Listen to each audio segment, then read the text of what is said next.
Alumnos, hoy vamos a desarrollar un elemento de regulación de tránsito que es muy importante en las zonas urbanas y fundamentalmente en todo lo que es el desarrollo del crecimiento urbano. La presencia y la señalización de semáforos es muy importante para el crecimiento. Entonces nos vamos a detener sobre varios conceptos en el criterio de semaforización urbana.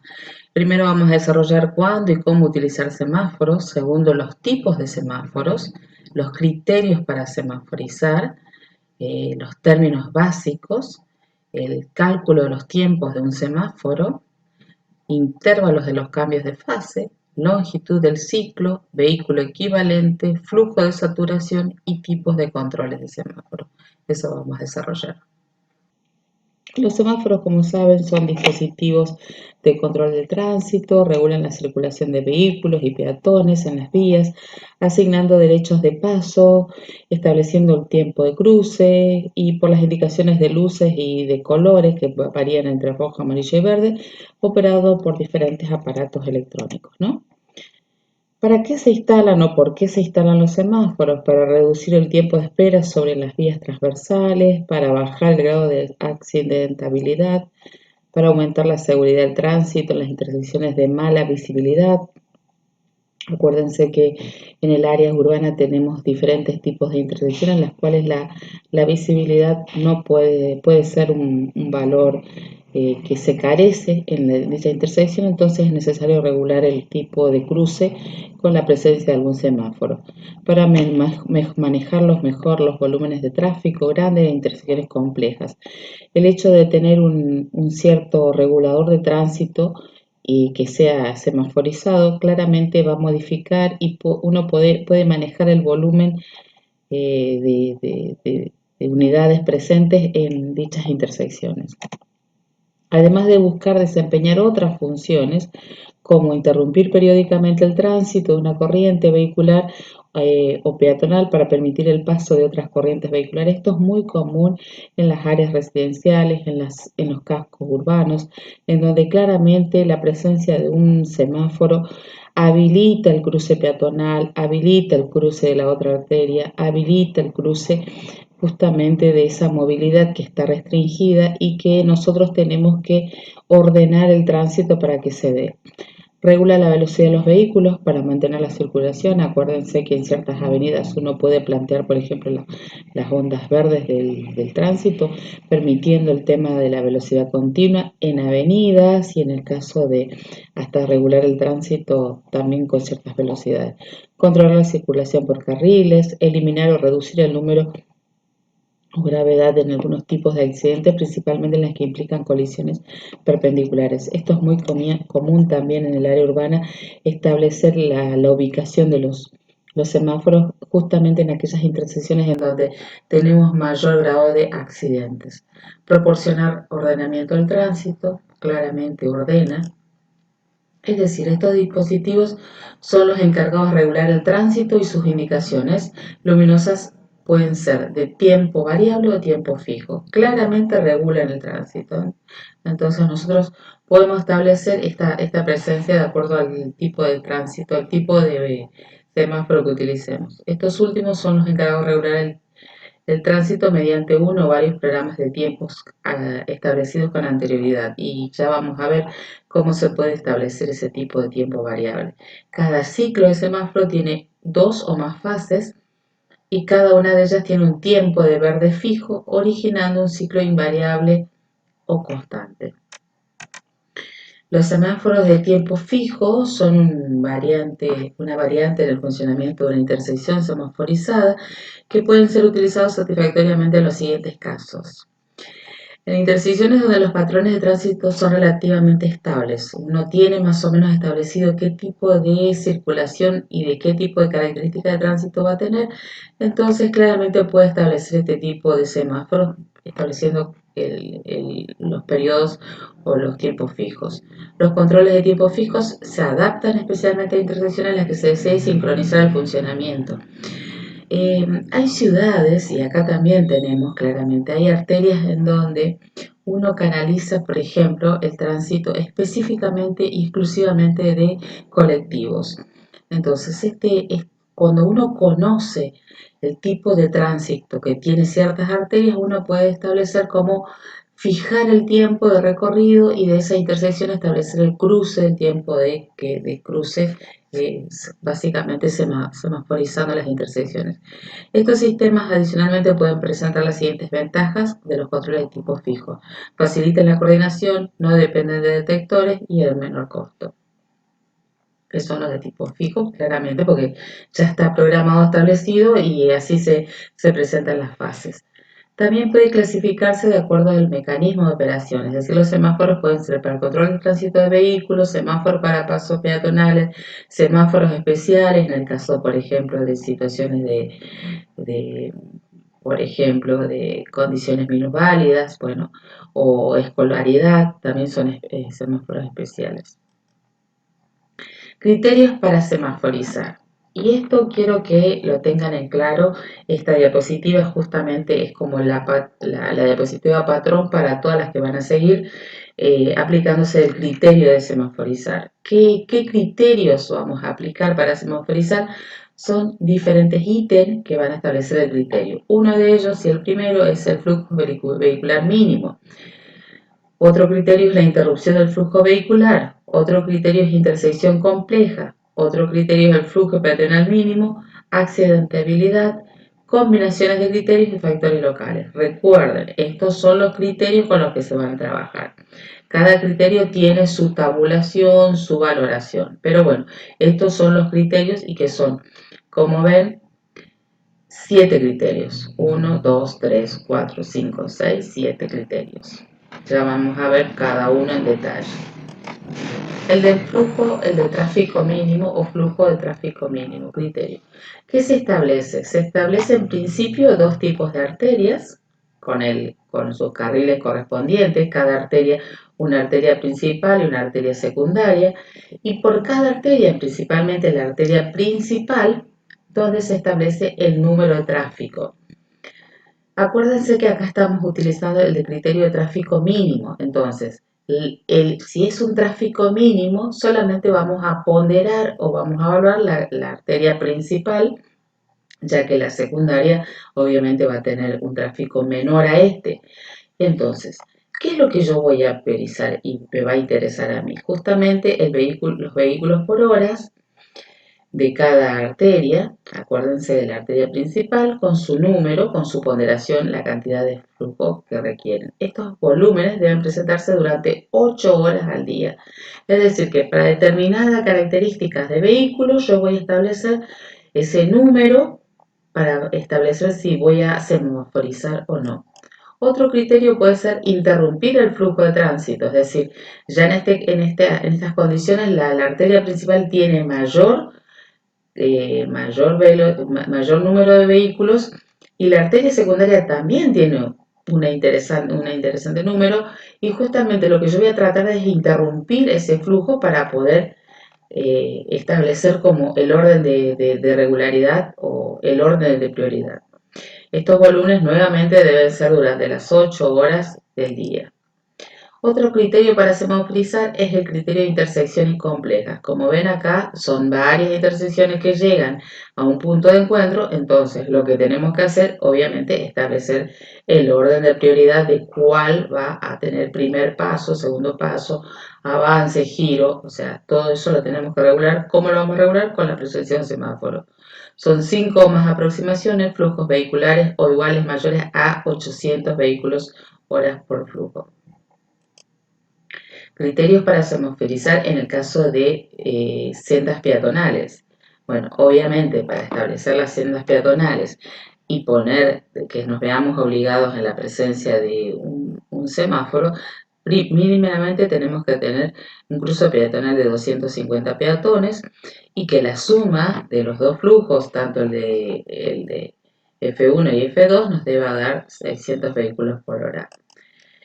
Ese cruce peatonal también puede tener con una isleta, con un cantero central, y en ese caso, ¿qué nos va a dar prioridad? Nos va a dar prioridad, las condiciones de peatón como tope deben ser siempre 250. Y en este caso, la intersección, la suma de ambas corrientes nos deberá dar 1000 vehículos por hora. En el caso de accidentabilidad, se debe semaforizar cuando hay 5 o más accidentes por año, los cuales pueden evitarse con la instalación de un semáforo. Generalmente, en el estudio de tránsito urbano, uno identifica intersecciones en las cuales el grado de accidentabilidad va creciendo. Y cuando este número empieza a crecer, claramente tenemos que intervenir. Hay que tomar una decisión y hay que regular el tránsito porque claramente esa intersección está generando un grado de conflicto. Eh, Otro de los criterios, que también eso ya lo habíamos visto en la primera diapositiva, era la combinación de los criterios. Se debe semaforizar cuando se cumpla uno de los criterios al 100%, dos de los criterios al 80%, tres criterios al 70%. Es decir, cuando haya una combinación puede presentarse claramente la presencia de una semaforización. Factores locales claramente están asociados a la visibilidad. Para intersecciones con mala visibilidad también pueden aumentar los valores de criterio entre el 10 y el 20%. Claramente estamos requiriendo la presencia de un semáforo. Vamos a estudiar los términos básicos y acá vamos a tratar de comprender que muchos de los términos son comunes, ya lo habrán escuchado en otras materias, pero bueno, viene bien recordarlos. Por ejemplo, los ciclos es el tiempo necesario para una secuencia completa de todas las indicaciones de las señales de semáforo, todas las indicaciones. Un intervalo, cualquiera de las diversas divisiones del ciclo durante el cual no cambian las indicaciones de la señal de semáforo. Es decir, cuando tenemos solamente amarillo, ese es un intervalo, cuando tenemos solamente rojo, es un intervalo, y la fase parte del ciclo asignado a una combinación de movimiento del tráfico que recibe el derecho de pasar simultáneamente durante uno o más intervalos.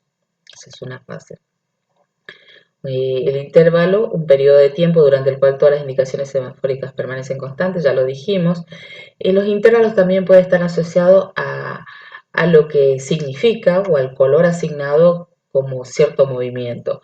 A partir de ahora vamos a empezar a tener una cierta importancia sobre cada color y cada color me va a definir un movimiento determinado. Acuérdense que la luz verde es del avance y justamente es el intervalo de despeje. ¿Por qué es despeje? Porque cuando uno presenta la luz verde en el semáforo, claramente está liberando la movilidad, entonces ese es un intervalo de despeje. También llamado tiempo entre verdes, y es el tiempo transcurrido entre el final de la luz verde en fase y el inicio de la verde en la fase siguiente. El intervalo todo rojo, AR, todo rojo, este es un tiempo de exposición con indicación roja para todo el tránsito. Su uso está comprobado como un efecto de seguridad, es decir, cuando el rojo establece una barrera, una clara detención. Entonces, si esa detención tenemos que evaluarla con el tiempo que se requiera, ¿no?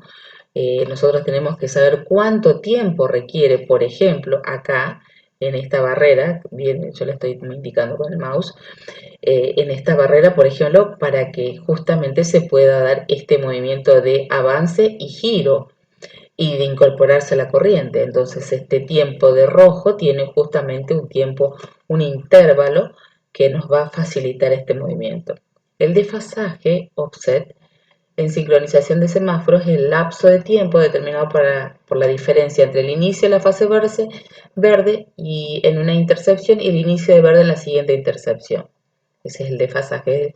Lo que se hace, por ejemplo, cuando dicen la onda verde, es que este desfasaje justamente está sincronizado. Entonces termina una fase, se produce el desplazamiento del móvil en todo el trayecto hasta que llega a la próxima fase, hasta el próximo semáforo, y el próximo semáforo coincidentemente inicia con el ciclo verde.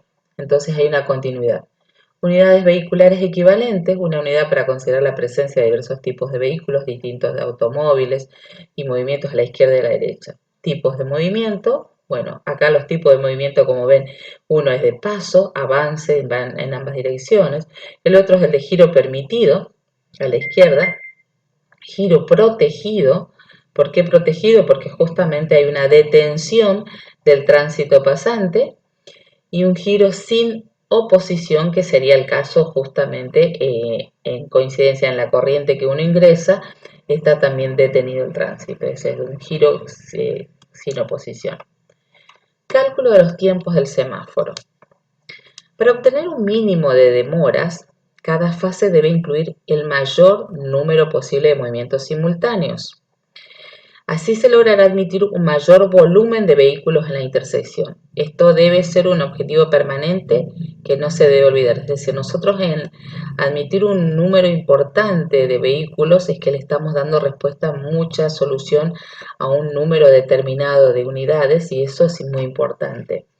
En general, el número de fases diferentes deben reducirse al mínimo, es decir, el número de fases tienen que ser prácticamente iguales. Una fase comienza con la pérdida del derecho de paso, final de verde de los movimientos en que está en conflicto con los que se gana el derecho.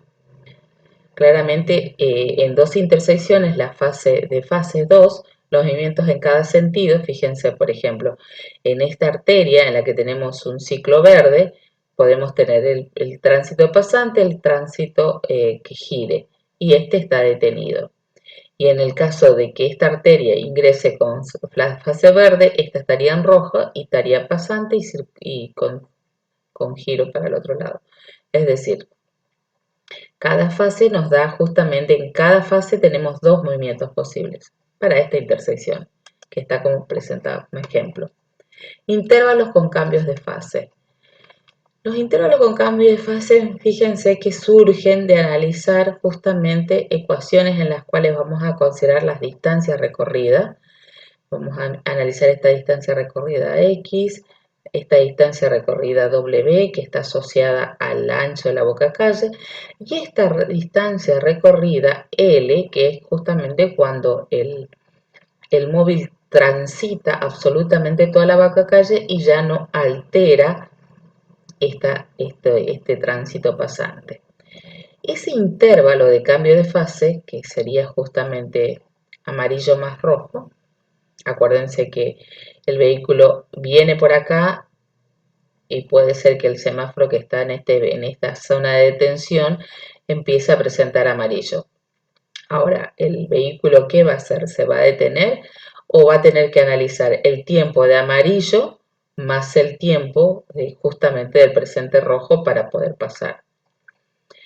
El tiempo t de percepción y de reacción del conductor, normalmente, fíjese en esta ecuación en donde aparece un valor de t, generalmente es un tiempo de percepción y reacción en el que el conductor está asociado a que percibe la señal y reacciona, usualmente es un segundo.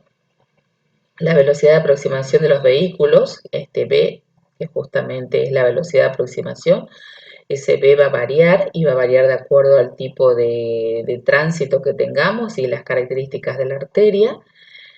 A, que es la tasa de desaceleración, un valor usual de 3,05 metros por segundo al cuadrado. W, ya dijimos que es el ancho de la boca calle. L es la longitud del vehículo. L es la longitud de este vehículo que viene transitando. Y generalmente 6,10. En estas características tenemos justamente que el intervalo de cambio de fase surge de esta ecuación. Ahora, ¿qué representa cada uno de los miembros? El primer miembro representa el tiempo necesario para recorrer la distancia de parada. Es decir, que podríamos analizar como que acá hay una parada, entonces el tiempo necesario para recorrer esa parada va a ser justamente este primer miembro. Y el segundo miembro, que es este, se corresponde con un tiempo necesario para cruzar la intersección. Acuérdense que el vehículo no solo debe cruzar, sino que debe cruzar completamente la intersección. Los intervalos con cambio de fase para diferentes velocidades, fíjense que para diferentes velocidades vehiculares, kilómetros por hora, a medida que aumenta la velocidad, el tiempo de cambio de fase disminuye. Y esto más o menos es perceptible. Uno sabe que si uno está en una arteria, en una avenida, el cambio de fase que va a tener para poder cruzar la boca calle justamente va a estar asociado a la velocidad permitida de esa arteria, ¿no? Zonas de dilemas. Y acá es donde también volvemos a repetir el mismo ejemplo, el mismo gráfico, pero en donde vamos a analizar qué pasaría si uno toma ciertas decisiones. Por eso dice zona de dilema. Uno tiene un dilema, una duda. Uno percibe un color, un determinado cambio de luces en donde me está advirtiendo que tiene poco tiempo para cruzar, que es justamente donde se presenta el amarillo. Está relacionado con la duración del tiempo entre verdes y sobre todo con la duración del amarillo. Yo les cuento que encontré mucha bibliografía sobre lo que es el tema de semáforos y en todas las bibliografías que encontré, en ningún lado decía amarillo, decía ámbar. Pero yo, como sé que nosotros utilizamos el color amarillo, que es como lo utilizan las otras, la nomenclatura de otras regiones, el ámbar está asociado al amarillo. Bueno, directamente transcribí y puse amarillo. Pero está asociado justamente, sobre todo, a la duración del amarillo. El problema de incertidumbre puede eliminarse seleccionando apropiadamente la duración del amarillo. Acuérdense que nosotros programamos el semáforo y decimos cuánto va a durar ese amarillo, cuánto va a durar el rojo, el tiempo de detención y cuánto va a durar la línea verde. Entonces, nuestro dilema, y como proyectistas, es justamente definir esos tiempos. Incorporando el movimiento del vehículo durante el tiempo de percepción y reacción, cuando la luz cambia a amarillo, el vehículo se encuentra a una distancia X de la línea de parada. Es decir, esta distancia acá es X justamente y acá está la línea de parada, ¿no? El conductor debe decidir entre parar antes o seguir. La maniobra de parada requiere que el vehículo recorra no más de X. O sea, yo tengo que establecer si paro acá, es X. Ahora, si yo avanzo, despejar la intersección requiere que el tiempo justamente requerido, la distancia va a ser X más W más L. O sea, toda esta distancia, la distancia recorrida con amarillo, más el ancho de la boca calle, más el ancho del vehículo. La distancia que debe ser cubierta antes de que la luz cambie a rojo, claramente, ¿no? Veamos. Bueno, para realizar con éxito la maniobra de paso del vehículo, vamos a analizar, primero que nada, la velocidad de aproximación de cero, un tiempo de percepción y reacción TR y un tiempo entre verdes y. Es decir, que vamos a tener las distancias X más W más L, esta distancia menos B0 por T. Estas distancias las conocíamos, ¿se acuerdan que estábamos analizando esta distancia X, esta distancia W que era el ancho de la boca calle y esta distancia L que era justamente la longitud del vehículo? La suma de estas distancias menos V0 por TR, acuérdense que la velocidad es espacio sobre tiempo, es decir que velocidad por tiempo es espacio, entonces este espacio es como el espacio asociado a la velocidad V0, debe ser debe ser menor a B0 por I menos TR, en donde I justamente es el tiempo entre los verdes y el tiempo TR es el tiempo de reacción y percepción, menos 0,5 por A1 por I menos TR al cuadrado. La parte izquierda de esta ecuación, de esta desigualdad, más que ecuación es una desigualdad, la parte izquierda de la desigualdad representa la distancia disponible para realizar la maniobra. Y el lado derecho de la desigualdad representa la distancia recorrida con una velocidad inicial V0 y una aceleración A1 durante un intervalo I menos TR, es decir, después del tiempo de reacción y percepción. La aceleración, si la despejamos de esta ecuación, ya directamente agarramos y en vez de plantear la desigualdad lo igualamos y despejamos A1, nos va a quedar estos dos términos. ¿Qué nos dice esta formulación matemática? A ver, vamos a tratar de pensar que ponemos acá X y esto lo dejamos 2 sobre I menos TR al cuadrado como un factor, una constante, esto también una constante.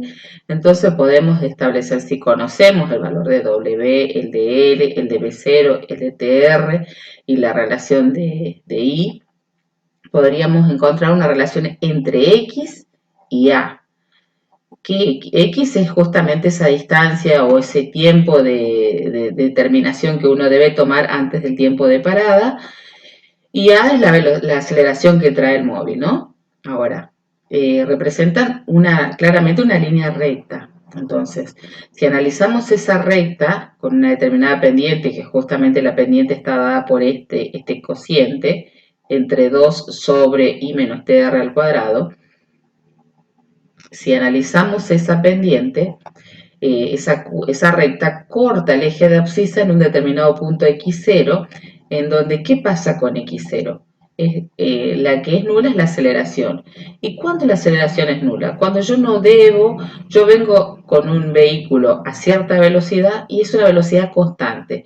Si la velocidad es constante, no tengo que acelerar para pasar la boca calle, justamente es ese punto x0.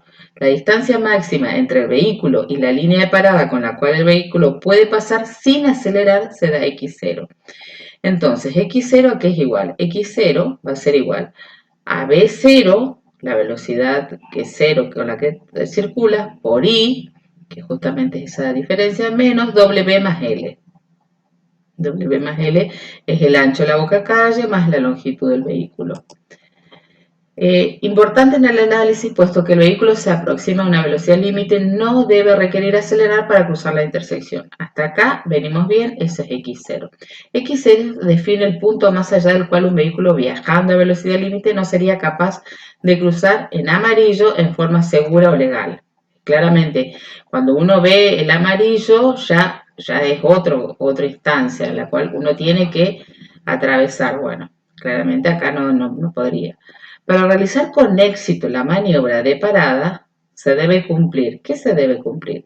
Que x menos b0 por tr tiene que ser mayor o igual a b0 al cuadrado sobre 2a2. La parte izquierda de esta desigualdad es la diferencia entre la distancia total menos la distancia recorrida durante el tiempo de percepción-reacción con una velocidad b0. Y la parte derecha de la ecuación es la máxima distancia de frenado disponible. Hasta acá vamos como analizando cada una de las variables que se pueden como jugar en un cierto criterio de tabulación de esos tiempos, ¿no? La desaceleración más pequeña para lograr esa tarea estará dada, y acá empieza como a analizarse la desaceleración, o sea, es una aceleración negativa. Yo venía con una cierta aceleración y empiezo a disminuir mi aceleración en relación a una determinada distancia. Fíjense esta curva, ¿no? Ahora, esa desaceleración, si yo lo igualo a este término, fíjense, si yo igualo y despejo a 2, puedo encontrar una relación mando para este miembro A2 y despejo el valor de A2, me va a quedar claramente esto que estaba en este miembro por acá abajo como divisor y el 2 que estaba igualando y multiplicando a 2 viene como divisor. Entonces, ¿qué pasa? Conociendo B0 y TR, B0 es un dato, la velocidad inicial del vehículo, TR el tiempo de reacción y percepción y la relación de X y A2 puede graficarse como una parábola rectangular, que es esta que está representada acá. Es razonable, pues cuando el vehículo está cerca de la línea de parada y la luz cambia a amarillo, el vehículo entrará a la intersección antes de comenzar a frenar. Y claramente es esta curva de desaceleración, ¿no? Matemáticamente A2 es ilimitado, pero existe un valor máximo, es decir, yo puedo, fíjense, y traten de pensar qué es lo que me está diciendo A2. A2 es una desaceleración, o sea, es una frenada que tiene que hacer el móvil. Ahora, ¿cuándo me va a limitar a mí A2? ¿Cuándo yo le voy, o sea, yo puedo clavar los frenos y decir, bueno, no cruzo, o en todo caso, si cruzo, ¿con qué velocidad puedo cruzar la boca calle? Pero ¿qué nos pasa cuando estamos hablando de vehículos en los cuales se trasladan pasajeros? En el caso de los colectivos, el límite, la desaceleración puede producir un grado de perturbación en los pasajeros. El límite es un poco mayor a la desaceleración que el conductor y los pasajeros consideran confortables. A2 puede estar entre 2,4 y 3 metros por segundo al cuadrado para pasajeros sentados y entre 1,2 y 1,5, que es la mitad de estos dos valores, para pasajeros de pie en el transporte público, que sería más o menos el valor condicionante, puesto que está autorizado la circulación con pasajeros de pie, ¿no? La desaceleración puede expresarse en función de la gravedad y las condiciones de pavimento también. Ese es otro factor que también hay que tener en cuenta para desacelerar un móvil. Entonces, estará asociado a esta función a las condiciones de gravedad y a las condiciones de rugosidad o condiciones del pavimento, Fx. La mínima distancia a la cual el vehículo puede detenerse con comodidad será entonces xc o distancia x crítica. La distancia menores serán incómodas, inseguras o imposibles hasta poder decir que se pueda detener. Entonces, para distancias menores será incómodas, inseguras, imposibles poder detenerse. Por eso que xc va a estar asociado y va a ser igual a b0 por tr más b0 al cuadrado sobre 2fx de g.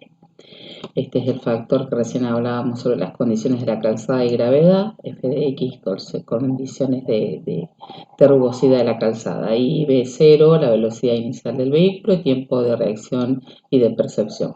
Para un lugar en particular, las magnitudes relativas de las dos distancias críticas, x0 y xc, determinan si un vehículo puede o no ejecutar con seguridad cualquiera de las dos maniobras. Veamos, si xc es menor que x0, menor que x0, el conductor puede ejecutar cualquiera de las dos maniobras sin importar dónde se ubica el vehículo al momento del cambio de luz amarillo. Acuérdense que x0 está asociado justamente a la velocidad en la que viene el vehículo y justamente es aquella de, digamos que viene x0 está asociado a un recorrido de distancia con una velocidad constante. Entonces, si x0 es mayor y xc es menor que x0, entonces el conductor puede ejecutar cualquiera de las maniobras. Hasta ahí no hay ningún inconveniente. ¿Qué pasaría si xc es igual a x0? Representa una situación límite. Claramente acá ya va a tener que tomar una decisión porque efectivamente no está garantizado que cruce la bocacalle sin acelerar. Acuérdense que x0 está asociado a que no hay aceleración. Si xc es mayor que x0, existirá una zona de dilema. Acá se superpone xc es mayor que x0 y claramente de dilema en que xc menos x0. Un vehículo que se aproxima a la intersección al límite de la velocidad no podrá ejecutar ninguna de las dos maniobras con seguridad y comodidad. Es decir, está en una situación de incertidumbre al cruzar la bocacalle, que suele pasar, ¿no? Y más aún si los tiempos de cambio de fase de I, acuérdense que tiene mucha importancia en la ecuación de x0 el factor de I. Volvamos a ver el valor de x0. Acá, fíjense la importancia que tiene el valor de I, que es el valor justamente el tiempo de duración de tiempo entre verdes, este tiempo I, y le da un valor de mucha importancia al valor de x0. Entonces, todo eso son valores condicionantes. La zona de dilema puede eliminarse de dos formas, y acá es donde empieza a tener importancia.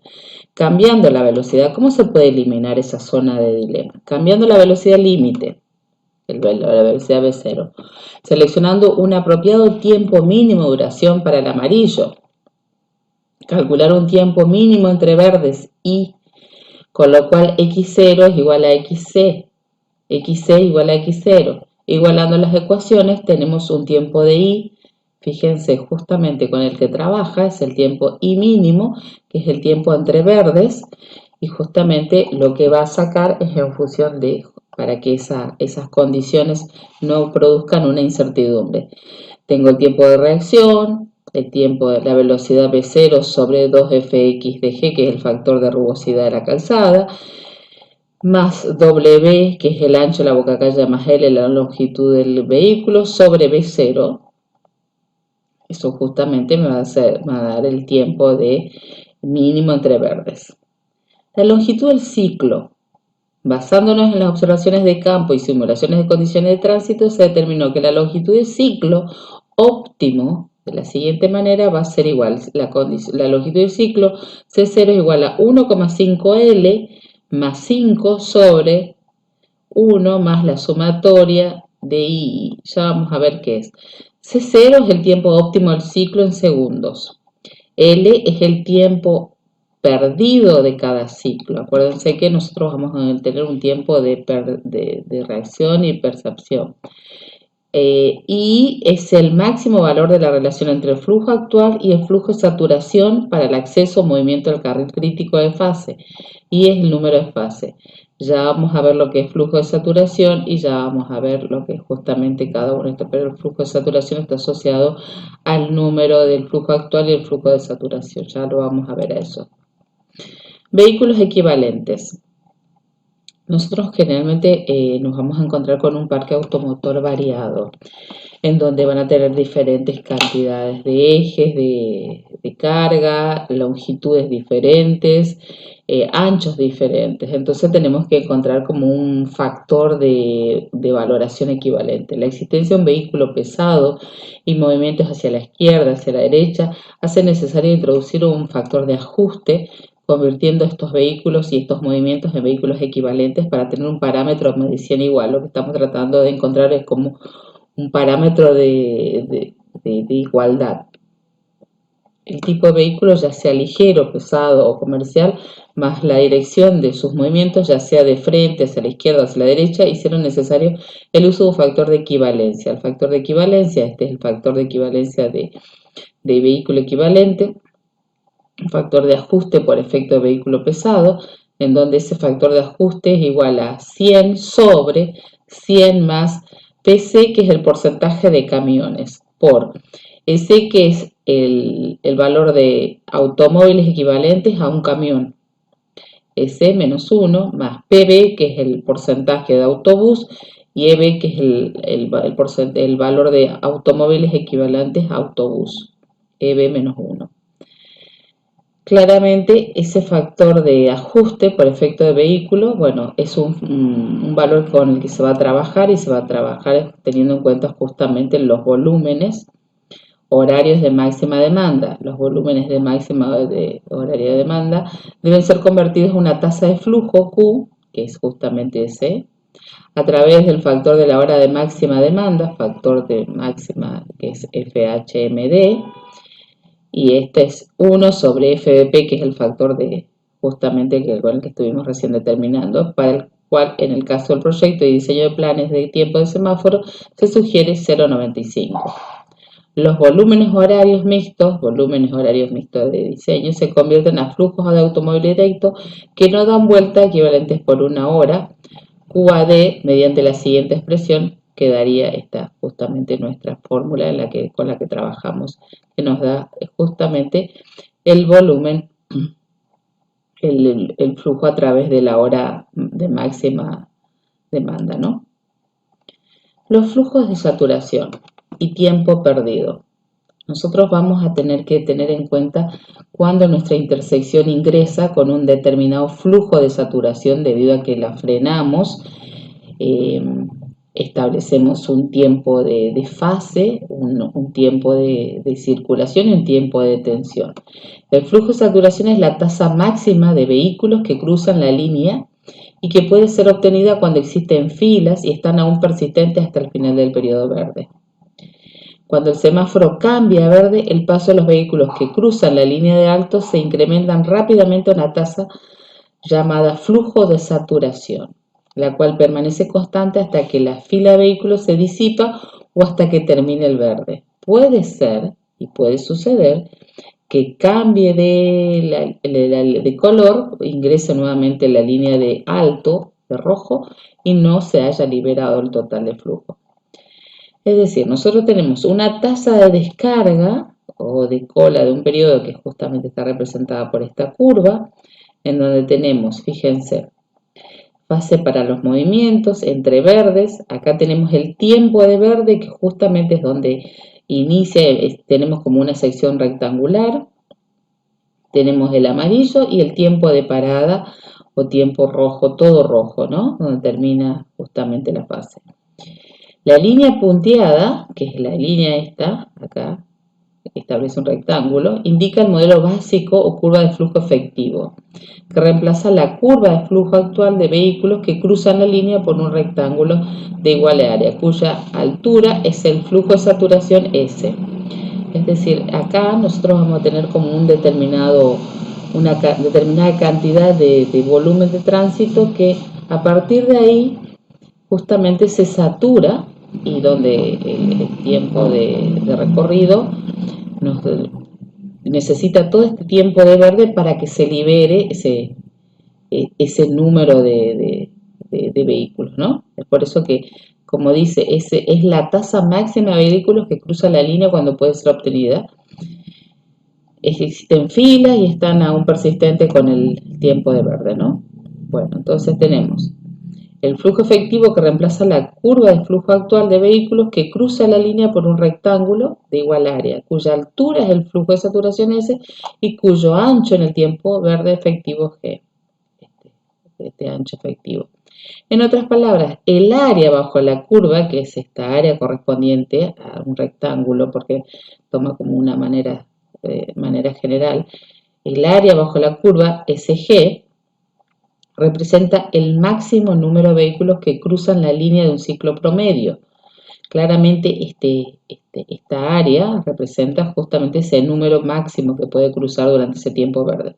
El tiempo entre los comienzos de los periodos verde G y verde efectivo G, fíjense que tenemos como diferentes periodos porque una vez que se libera el verde hay un tiempo en el que recién empieza la movilidad, porque tenemos el tiempo de percepción y reacción, ¿no? Por eso hay un desfasaje acá de G. Este EE', que justamente le está representado acá, EE', se considera como una pérdida inicial igualmente el tiempo entre los finales de los periodos. Vamos al tipo de control de semáforos, tiempos fijos, actuando por tráfico y controles de qué tipos de controles se pueden realizar en los semáforos. Pueden ser de tipo fijo, actuado por tráfico o controles centrales. ¿Qué serían estos tipos de controles para los semáforos? Tiempos fijos. Se programa el tiempo fijo ejecutando en la unidad central de un equipo, se seleccionan los diferentes programas según la hora del día y se seleccionan los diferentes programas según el tiempo, el tipo de día, la intermitencia en la noche. Todo esto se programa y se establece justamente el tipo de fase y de tiempos asociados al semáforo, ¿no?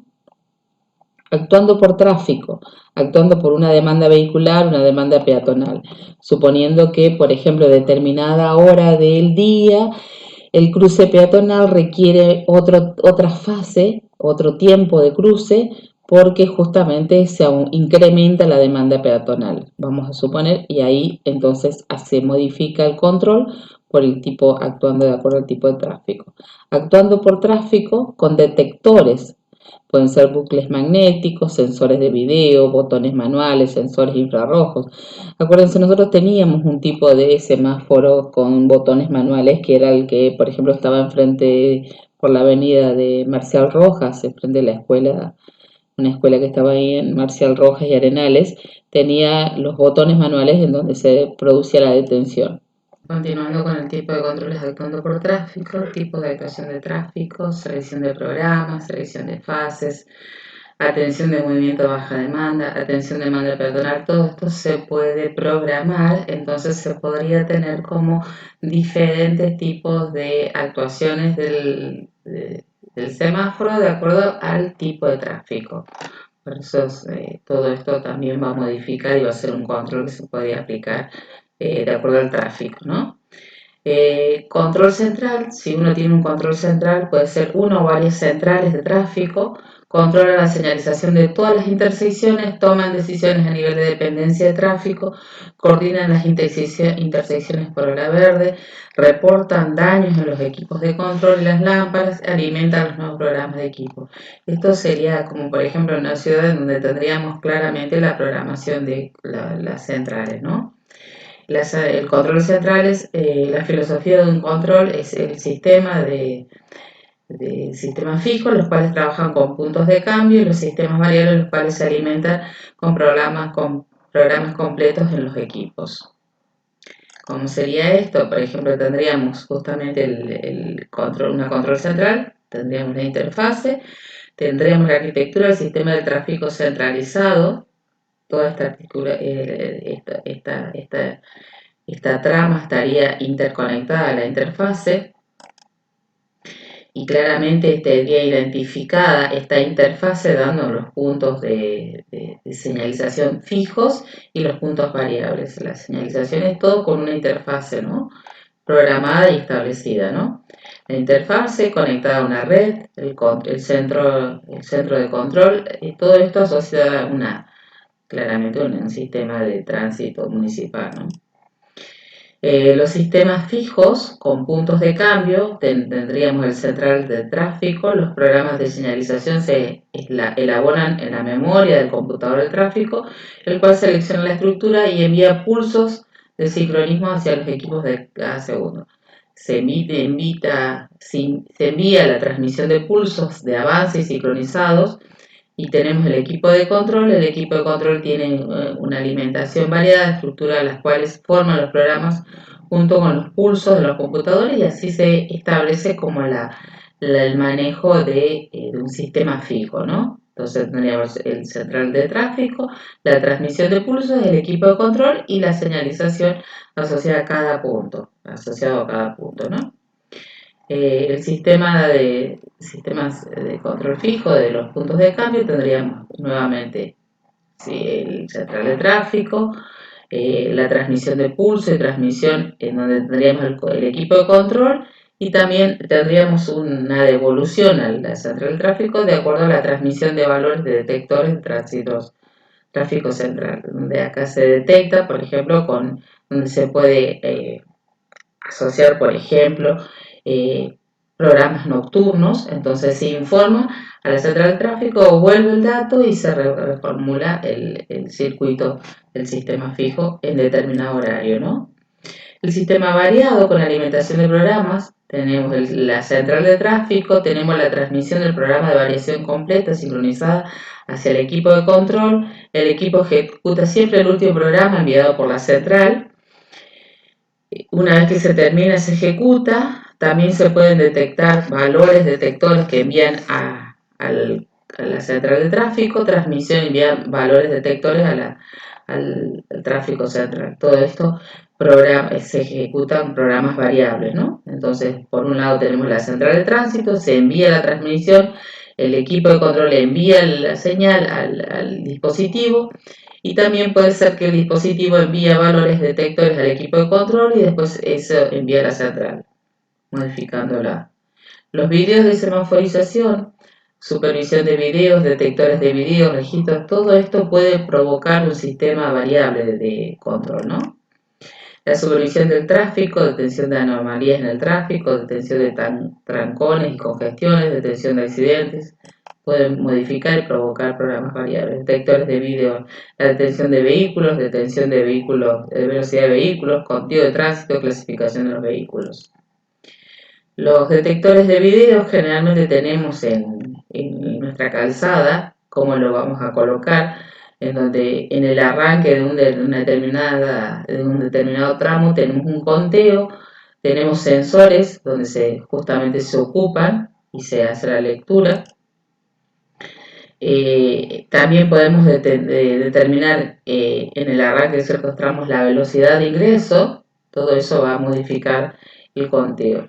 Fíjense que podemos tener los detectores de video. Los detectores no existen físicamente, sino en la memoria de un computador, y se debe imaginar como una proyección de una diapositiva proyectada sobre el pavimento. Tenemos la vía, el detector, y claramente eso se envía a una cámara, un dispositivo de captación, que es en este caso el detector de video. Detección de infractores, detención de infractores rojos, detención de violación de límites de velocidad. Todo esto también se puede determinar con detectores de sensores, detección de infrarroja, detectores, línea de parada, la vía, y todo eso envía una señal a las cámaras. Bueno, esto era lo que quería presentarles. Como ven, hay mucha información, hay muchos elementos que uno debe diseñar en las intersecciones de semaforización, pero mi intención era justamente presentar algunos ítems que justamente se deben tener en cuenta en este diseño. Muchas gracias, hasta luego.